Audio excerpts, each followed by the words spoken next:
Praise the Lord. இது உங்க தின திருச்சுடர். அப்பா அம்மா பெர்ஃபெக்ட் இல்ல, ஆனா பிளெஸிங் இல்லாம இருக்க முடியுமா? எபேசியர் 6:3. உன் தகப்பனையும் உன் தாயையும் கனம் பண்ணுவாயாக என்பதே வாக்குத்தத்தமுள்ள முதலாம் கற்பனைமாய் இருக்கிறது.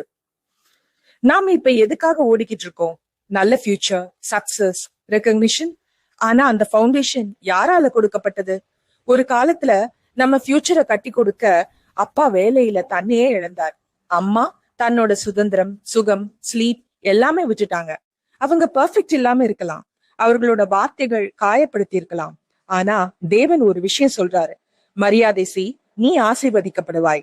அது அவர்களோட பாசத்துக்காக இல்ல, அவங்க காட்டிய தியாகத்துக்காக. நான் அப்ரிசியேஷன் சொல்ல முடியல, நான் சாரி சொல்லல, ஒரு ஃபைனல் ஹக் கூட கொடுக்கல.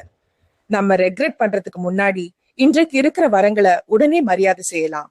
அவங்க சொன்னது தேவையில்லாம இருந்திருக்கும், ஆனா அவங்க பிரசன்ஸ் நமக்கு ஒரு ஆசீர்வாதம். இன்று ஒரு கால், ஒரு நன்றி, ஒரு பாசமான வார்த்தை, நீங்க இல்லாம நான் இங்க இல்லைன்னு. Thank you. Have a good day ahead. நாளை மீட் பண்ணலாம். நன்றியோட, மரியாதையோட.